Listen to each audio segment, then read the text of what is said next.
में हमारे भावना और बाकी जो नाम उपस्थित होंगे प्रेस रिलीज में सबके नाम आपके पास में कार्यालय के माध्यम से पहुंचेगा। देखो, आज पंचकुला निगम का पूरे हरियाणा में शहरी निकाय के चुनाव चल रहे हैं और अब कुछ ही दिनों का समय रह गया है, हरियाणा वासी मतदान करेंगे। मैं देख रहा हूं कि मुख्यमंत्री जी नायब सिंह जी हर सभा में हर जगह कह रहे हैं, वो एक ही बात कह रहे हैं कि विकास हो नहीं रहा, इसको कराने के लिए ट्रिपल इंजन की सरकार बनाओ, शहरों के हालात को सुधारने के लिए ट्रिपल इंजन की सरकार बनाओ। तो 12 साल से तो ट्रिपल इंजन की सरकार थी। अगर शहरों के हालात अच्छे नहीं हैं और उनको सुधारने के लिए आप ट्रिपल इंजन की बात आप कर रहे हैं, मुख्यमंत्री जी से मेरा तो सवाल आप पूछ लेना। तो 12 साल से भी ट्रिपल इंजन थे, तो वो ट्रिपल इंजन क्यों फेल हो गए? ट्रिपल इंजन इसलिए फेल हो गए क्योंकि ये ट्रिपल इंजन विकास का नहीं है, ये ट्रिपल इंजन है भ्रष्टाचार। तीनों इंजन पूरी रफ्तार से प्रदेश की जनता को लूटने का, भ्रष्टाचार को अंजाम देने के लिए ट्रिपल इंजन, भाजपा का भ्रष्टाचार का ट्रिपल इंजन। और ये मैं समझता हूं कि जो निगम है तो उस भ्रष्टाचार में भी निगम जो है उनका शायद निगमों का भ्रष्टाचार नंबर 1 पे है। बीजेपी के ट्रिपल इंजन के भ्रष्टाचार में निगमों में जो इन्होंने भ्रष्टाचार किया उसको गोल्ड मेडल आप दे सकते हो। फरीदाबाद निगम में 200 करोड़ की सड़कें बन गई, फाइलों पे पता ही नहीं चला कहां है। तो पंचकुला निगम में 140 करोड़ रुपए, 160 करोड़ गायब हो गए। यानी कि भ्रष्टाचार भी और डकार भी नहीं आए, गायब भी हो गए। यहाँ तो ऐसा खुला भ्रष्टाचार, और केवल यही नहीं, हर निगम में, रोहतक निगम में भूमि घोटाले आए सामने, किसी निगम में सफाई घोटाले, ठेकेदारी का तो घोटाला मानते ही नहीं है। इनके जितने पार्षद हैं, जितने निगम में इनके मेयर बने, कई चेयरमैन बने निगम परिषदों में, वो ठेकेदारी को तो अपना जन्म सिद्ध या भाजपा सिद्ध अधिकार मानते हैं। ठेकेदारी को भाजपा सिद्ध अधिकार मानते हैं। जैसे इनके एमएलए कॉलोनी काटने को अपना अधिकार मानते हैं। आज कोई एमएलए नहीं बीजेपी का बचा होगा, क्योंकि शहरीकरण हो रहा है और ये शहरी विकास का चुनाव है, ये भी एक मुद्दा है। शहरीकरण में अवैध कॉलोनी काटने का, यहां तक कि इन्होंने तो दीनदयाल उपाध्याय जी को भी नहीं छोड़ा। उनके नाम पे भी जो कॉलोनी कटती हैं वो भी लाइसेंस केवल बीजेपी के विधायकों को मिलता है। आपको पता है, सारा प्रदेश जानता है। तो विधायक तो इनके कॉलोनी काटते हैं, जनता कष्ट के दिन काटती है, और इनके पार्षद ठेकेदारी को अपना भाजपा से अधिकार मानते। इतने बड़े बड़े घोटाले, जनता का की ईमानदारी का पैसा अपने भ्रष्टाचार से अपने घर बनने के लिए 12 साल में इस्तेमाल किया गया। इसीलिए मुख्यमंत्री जी को पूरे प्रदेश में जा जाकर ये कहना पड़ रहा है कि शहर की स्थिति सुधारने के लिए ट्रिपल इंजन बनवाओ। इसी में इनकी स्टेटमेंट में ही आती इनकी हार छुपी है। और दूसरी इनकी हार इस बात में छुपी है कि इनको अपने मेयरों के टिकट काटने पड़े। अब पंचकुला से के होते तो उनको ही देते, उनको उनका टिकट बदला, और इस आधार पर बदला कि भाई वो लोकप्रिय नहीं रहे, यानी कि जनता को उनकी हकीकत समझ में आ गई। और जो कैंडिडेट जिनको बनाया है, जनता को इनकी हकीकत समझ में आई हुई है पहले से। ये तो पहले ही कई सड़कों में, कई मामलों में इनका नाम तो पहले ही है। आप ये देखो कि कैंडिडेट भी कैसे कैसे बनाए इन्होंने। जो यहाँ से जो कैंडिडेट बनाया है, कई सड़कों में घोटालों में आरोपित है। आपको पता है, सोनीपत से जिनको बनाया है, वो एक बड़ा भारी खजूर घोटाला हुआ था सोनीपत में। वहां पर करोड़ों रुपए के खजूर के पेड़ लगाए गए थे, जो आज तक किसी को दिखे ही नहीं, क्योंकि खजूर नहीं होता वहां। सौंदर्यीकरण का, शहर के सौंदर्यीकरण, उनको वहां का कैंडिडेट बना दिया। तो ये ऐसी स्थिति चल रही है। और अम्बाला की जो इनकी केंद्रीय प्रत्याशी हैं उनके बारे में तो आप जानते ही हैं, मैं क्या बोलूं। लेकिन कुल मिलाकर केवल ट्रिपल इंजन भ्रष्टाचार का ही दोबारा से पुनः स्थापित करना चाहते हैं। हमारा चुनाव के जो हमारे मुद्दे हैं वो पंचकुला को विकास के उसी ऊंचाइयों पर लेके जाने का हमारा सबसे बड़ा मुद्दा है। जिस सोच के साथ पंचकुला का निर्माण हुआ, स्वच्छ पंचकुला, सुंदर पंचकुला। आज पंचकुला में जो पानी की निकासी की समस्या है, सीवरेज की समस्या है, आज सफाई की समस्या आप देख रहे हैं, सीसीटीवी कैमरों की आज क्या स्थिति है वो आप देख रहे हैं। पंचकुला तो एक ऐसा मॉडल शहर होना चाहिए था कि ये हरियाणा के निर्माताओं में सबने मिलकर जो पंचकुला को आगे बढ़ाने का काम किया। चंद्रमोहन जी बैठे हैं, स्वर्गीय चौधरी भजनलाल जी का भी उसमें बड़ा योगदान रहा। चंद्रमोहन जी के माध्यम से उनका एक विजन ये था कि भाई पंचकुला तो चंडीगढ़ को भी फेल करें, मगर आज आप देख रहे हो क्या स्थिति बनी हुई है। बड़े दुख की बात है। तो हमारा मुद्दा निगमों में भ्रष्टाचार की समाप्ति का नंबर 1 का मुद्दा, एनडीसी को लेकर, नोडल सर्टिफिकेट को लेकर कितना जबरदस्त भ्रष्टाचार, एक तो मैं घोटाले बता दी और एक जनता को जो फेस करना पड़ रहा है। एनडीसी को लेकर आपने देखा, प्रॉपर्टी आईडी को लेकर आपने देखा, कार्डों को लेकर देखा, कार्डों की जो राजनीति हुई कितने बड़े पैमाने पे पंचकुला में और बाकी जगह। बीपीएल कार्ड बनवाए गए चुनाव से पहले, फिर उसके बाद काटे गए। वो सारे मुद्दे थे। भ्रष्टाचार जो निगम, जो भ्रष्टाचार का अड्डा बन गया घोटालों के लिए भी और आम जनता के लिए भी, तो निगमों में भ्रष्टाचार समाप्त हो। और भाजपा जो अंधी हो गई है, सत्ता के घमंड में अंधी हो गई, और सत्ता के घमंड में कोई अंधा हो जाए तो उसको जनता नहीं दिखती। भाजपा को जनता नहीं दिख रही, इसीलिए कोई वायदा भी अपना पूरा नहीं कर रहे। 2100 महिलाओं को बोला था इन्होंने हर महिला को देंगे, चुनाव के बाद भूल गए। इन्होंने कहा था कि 6000 बुढ़ापा पेंशन देंगे, कांग्रेस का भी वायदा था, इन्होंने भी कह दिया था, चुनाव के बाद भूल गए। 1.5-2 साल होने जा रहे हैं। इन्होंने कहा था 3100 धान की एमएसपी देंगे, चुनाव के बाद भूल गए। इन्होंने कहा था कि कानून व्यवस्था की स्थिति ठीक करेंगे, फिरौती राज चल रहा है, कोई ऐसा शहर नहीं जहाँ फिरौतियां नहीं आ रही हो, कॉल नहीं आ रहे हो, गैंग्स चल रहे हरियाणा के अंदर, चुनाव के बाद भूल गए। इन्होंने कहा था महंगाई को कम कराएंगे, मगर क्या स्थिति है मुझे बताने की जरूरत नहीं। सिलेंडर की भी कीमतों में कितना क्या इजाफा हुआ, और पेट्रोल और डीजल के कीमतों में यह अनुमानित कितना है इजाफा, किसी भी दिन आ सकता है। तो सारे देश के सामने है। तो ये जनता को भूल गए हैं, जनता के विकास को भूल गए हैं, केवल भ्रष्टाचार में लगे हैं। ट्रिपल इंजन के भ्रष्टाचार को पुनर्स्थापित करना चाहते हैं।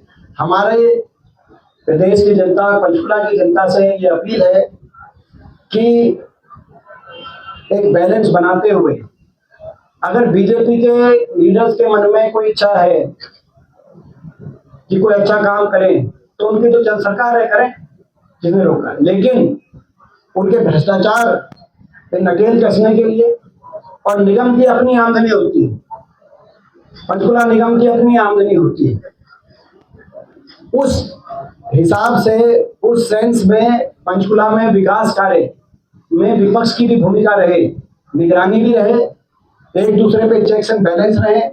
पंचकुला जागरूक नागरिकों की नगरी है, चेक्स बैलेंस रहे, भ्रष्टाचार ना हो, ईमानदारी से काम हो, और जनता दोबारा से याद आ जाए बीजेपी, जनता की भी सुध ले ये सरकार, उस दृष्टि से।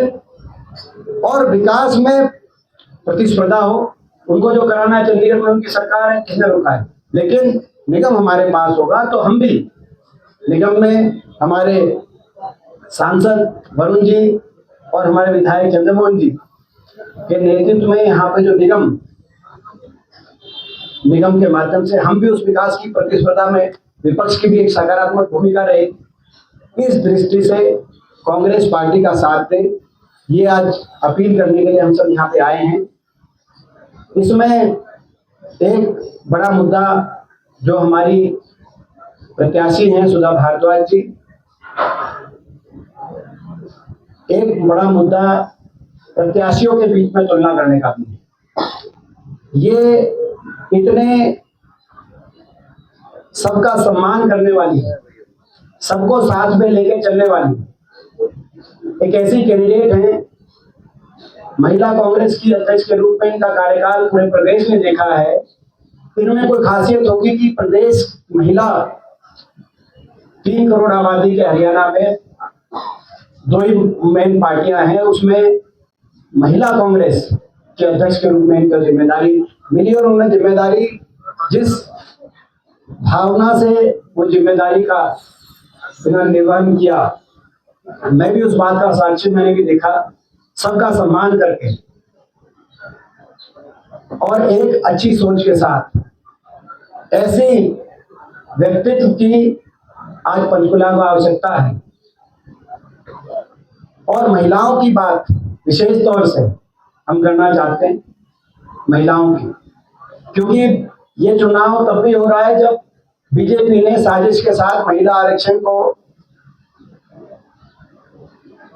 ट्रैक से आउट करने का काम किया। जो 2023 में सर्वसम्मति बल के, देश की सहमति बल के महिला आरक्षण पारित हुआ था संसद में, हम भी सदस्य थे उस समय, उसको कैसे इन्होंने ट्रैक से हटा दिया।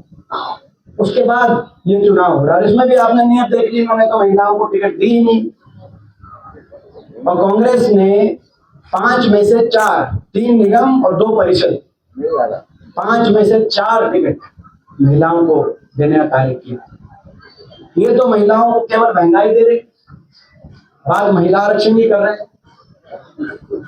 कह रहे हैं आखिरी बात में महंगाई की करते हुए, क्योंकि महिलाओं का एक मुख्य बात रहेगी इस चुनाव में। ये कह रहे हैं कि क्योंकि अंतर्राष्ट्रीय बाजार में भी कच्चे तेल की कीमत में उछाल आया है वेस्ट एशिया क्राइसिस के बाद, इसीलिए ये सिलेंडर इतना महंगा हो गया, एलपीजी की कमी होगी। ये तो केवल 4 हफ्ते की लड़ाई के बाद पहली बार 12 साल में $100 प्रति बैरल से ऊपर गया कच्चा तेल।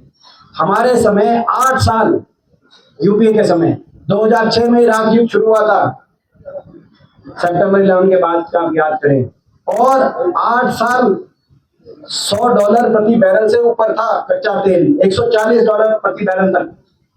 मगर उस समय गैस का सिलेंडर 400 से ज्यादा नहीं हुआ, डीजल 40 से ज्यादा नहीं हुआ और पेट्रोल 60 से ज्यादा नहीं हुआ, और रुपया डॉलर के मुकाबले में 50 से ऊपर नहीं गया। आप अंदाजा लगाओ कि आज ये जो 12 साल तक कच्चे तेल की कीमत इतनी कम थी, सारा मुनाफा तो बड़ी तेल की कंपनियों को पहुंचवाया इन्होंने, और अब हल्का सा 4 हफ्ते की लड़ाई होते ही सारा बोझ, महंगाई का बोझ हमारी महिलाओं पे, क्योंकि महिलाएं घर चलाती हैं, घर का बजट तो हमारी गृहिणियों पे। तो ये महंगाई भी बड़ा मुद्दा है, क्योंकि जनता को भूले बैठे, जो मैंने शुरू में कही बात की है, सत्ता के घमंड में अंधे हो गए। तो ये हमारे मुद्दे हैं, इन मुद्दों को लेकर हम ये चुनाव लड़ रहे हैं। बाकी कोई हमारे जो है चंद्रमोहन जी कुछ ऐड करना चाहें या वरुण जी कुछ ऐड करना चाहें, और बाकी आपके जो प्रश्न हो। इन्होंने तो पहली बार ऐसा हुआ है कि एससी आरक्षण को निगम में वार्ड वाइज जो है उसमें उसको कम करने की एक साजिश रची गई। बहुत लड़ाई लड़ी उसको लेकर, वरुण जी ने, चंद्रमोहन जी ने, रविंद्र रावत जी ने, हिलाधर जी ने, संजीव भारद्वाज जी ने, सबने लड़ाई लड़ी। और अब उसके बावजूद लेकिन कांग्रेस पार्टी ने 3 के मुकाबले 3 सीट ऐसी रिजर्व करी, 4 सीट, और यही बाकी निगमों में इन्होंने हर जगह सीटें कम करने का षड्यंत्र रचा। और कांग्रेस पार्टी ने हर जगह उसके बावजूद जनरली ऐसे के हमारे उम्मीदवारों को मौका देने का कार्य किया। नंबर 1, इनकी रिजर्वेशन तो है, तो किसकी रिजर्वेशन है? बीजेपी। एससी की रिजर्वेशन तो इन्होंने तोड़ने की कोशिश करी, मगर रिजर्वेशन थी जिनके घोटालों में नाम है। 4 पार्षद तो ऐसे बताए जा रहे हैं जिनके बड़े भारी घोटालों में नाम है। अब मैं नाम ले लूंगा तो फिर आपको थोड़ा सा बिना नाम ले कुछ चीजें समझने की होती है, वो भी समझ गए होंगे और उनके वार्ड वालों को भी पता है और पंचकुला को। तो भाई जिसका घोटाले में नाम आ जाए, बीजेपी के पास उनके ये जगह है, ऐसा दिखाई। आप प्रसन्न के बारे में इस तरीके से पहले यहाँ से वेतन नोटिस उन्हें जारी किया गया, रेखा शर्मा ने बयान दिया था। उसके बाद अब कल उनके दूसरे पुत्र जो कि भाजपा में ही है, कुलदीप बिश्नोई ने कल एक बहुत ही तीखा जो है हमला अपनी पार्टी के सांसद और प्रदेश अध्यक्ष के पीछे खाया है। और आपका तमाम ऐसे नेताओं का प्रदेश के जिन्होंने इस समय में चौधरी भजन लाल जी के लिए जो तूफान और उसकी आवाज उठाई, उनका आभार भी जताया। आप कैसे देखते हैं घटनाक्रम को? देखिए, बहुत ही हम निंदा करते हैं रेखा शर्मा जी के बयान का, और जितनी निंदा की जाए वो कम है, क्योंकि एक ऐसे व्यक्ति जो हमारे बीच में नहीं रहे, जो अपना पक्ष भी अपने हमारे बीच में नहीं रख सकते, जिनका एक बहुत बड़ी जिनकी भूमिका रही हरियाणा को आगे लेके जाने में। और रेखा जी को मैं बता दूं, वो एक बार मुख्यमंत्री नहीं रहे, एक से ज्यादा बार मुख्यमंत्री के रूप में उन्होंने हरियाणा की जनता की सेवा करी। तो दोबारा तो कोई अपने वार्ड से पार्षद भी दोबारा नहीं बनाते लोग जब अच्छा काम ना करें। तो प्रदेश के लिए अच्छा काम किया हुआ तभी दोबारा उनको लोगों ने मौका दिया। ऐसे स्वर्गीय चौधरी भजन लाल जी के लिए और चंद्रमोहन जी हमारे उप मुख्यमंत्री के रूप में प्रदेश की जनता की इन्होंने सेवा करी। पंचकुला के लोगों से दशकों से जो एक परिवार के रूप से जुड़े हुए हैं, जिनका तो नाम ही पहचान बन जाती है। जैसे आप हर अपने हल्के में पहचान बन जाती है, मेरी अपनी पहचान है, आप जाओगे रोहतक में कहेंगे भाई कुत्ता पकड़ के भी काम करा सकते हैं। तो इनकी पहचान ये है कि ये मिलनसार हैं और सबका सम्मान करते हैं। तो ऐसे जन प्रतिनिधि के लिए इस तरह के शब्दों का प्रयोग करना जो उसके विपरीत हो, जिसका भाव, तो यानी कि ये कितनी संकुचित सोच उनकी रही होगी। और उसके बाद उनके प्रदेश अध्यक्ष जो बडोली जी हैं, उन्होंने एक तरीके से उनका समर्थन किया। तो उन्होंने पूरा समर्थन, एक तरीके से नहीं, आप उनका फलाना का बयान देखो, उन्होंने तो पूरा समर्थन किया। बड़े दुर्भाग्यपूर्ण है, एक ऐसा प्रतिष्ठित परिवार जिसकी प्रदेश की राजनीति का अपना स्थान है, और अगर कुलदीप बिश्नोई जी की जो आप स्टेटमेंट की बात कर रहे हैं, उनकी भी भावनाएं आहत हुई होंगी, तभी उन्होंने ये स्टेटमेंट दिया है। मगर हम बड़ा दुर्भाग्यपूर्ण है, हम निंदा करते हैं, उनको अपने शब्द वापस लेने चाहिए, प्रदेश की जनता से माफी मांगनी चाहिए। जनगणना की जो बात हो रही है, जनगणना की जो बात हो रही है अभी फिलहाल चल रही है जनगणना, इसके बाद परिसीमन होना तय है, परिसीमन तो होगा बाद में भी, और उसमें परिसीमन में सीटें बढ़ेगी। अभी आगे के लिए मतलब जो चीज अभी तय है उसका अभी राज क्यों कर रहे हो, इसमें कोई साजिश क्यों? देखो ऐसा है, हमने तो किसी का ऐतराज नहीं किया, तो एक संवैधानिक प्रक्रिया है, उस प्रक्रिया को बदलने के लिए ये परिसीमन, महिला आरक्षण के आड़ में परिसीमन लाया गया।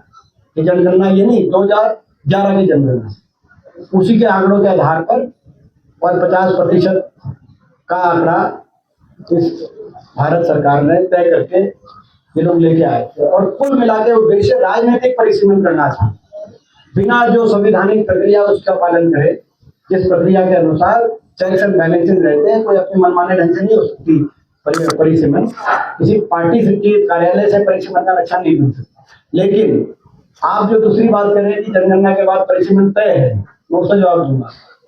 आपको पता है तय है? देश में जो सरकार चल रही है, हाँ संविधानिक, और अगर संविधान से, बाबा साहब के संविधान से सरकार चल रही होती तो तय कह सकते थे आप। अब तो जो तय है वो तो ऊपर वाले पता है, 2 आदमियों को है, वो तो आपको ही नहीं पता था कि आपका 100 रुपए का 200 रुपया कब तक चलेगा, वो तो 8 बजे बदल गया। तो तय तो क्या है क्या नहीं है, परिसीमन क्या है क्या नहीं, वो तो क्या कह सकते हैं उसके बारे में।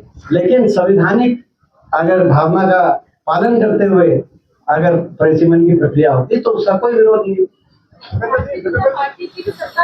इसके बाद चुनाव लड़ रहे हैं, जब भी उनसे सवाल पूछा जाता है कि उनका मुकाबला किससे है, तो वो कहते हैं कि उनका उनकी नीतियों से, उनकी कार्यशैली से है। कांग्रेस को अपने आप को समझने को लेकर कह देते हैं, तो इस पर से आप क्या कहना चाहेंगे कि कांग्रेस के आपको समझने को लेकर सवाल उठाते हैं, और दूसरा वो कहते हैं कि हमारा मुकाबला किससे नहीं। आप देखो समन्वय की कोई कमी दिख रही हो इस मंच पर, तो आपको जवाब दिख रहा है ना, जवाब दिख मिलेगा। पार्टी की नीयत, पार्टी की नीति और कैंडिडेट, क्योंकि ये चुनाव में कई वासियों को कि सुधा भारद्वाज जी से बेहतर कोई उम्मीदवार नहीं हो सकता पंचकुला के लिए मेयर पद के। तो कैंडिडेट और कांग्रेस जो आपने आप देखा कि वे समन्वय से एकजुटता के साथ कांग्रेस पार्टी तैयार करी है, तो इससे बढ़िया कोई विकल्प नहीं हो सकता। और जिस नियत के साथ भाजपा के भ्रष्टाचार को रोकने के लिए और पंचकुला को आगे बढ़ाने की नियत के साथ हम उतरे मैदान में, उससे बढ़िया कोई नहीं। पंचकुला के कई वार्ड एक आपका पहले ले लिया था वो कई देर से भाई साहब कह रहे, इसके बाद वो भी आपके भाई हैं, हमारे प्रधान है। हाँ, इसीलिए पीछे रखा क्या आपने। 2 दिन पहले आपके एक मैन ऑफ आर्ट है गुजरात से, उसके बारे में गुजरात प्रदेश भाजपा अध्यक्ष ने बहुत ही अशोभनीय टिप्पणी, उसको लेकर सिर्फ आपसे नेता राहुल गांधी जी ने सोशल मीडिया पे ध्यान डाला। आप कोई भी महिला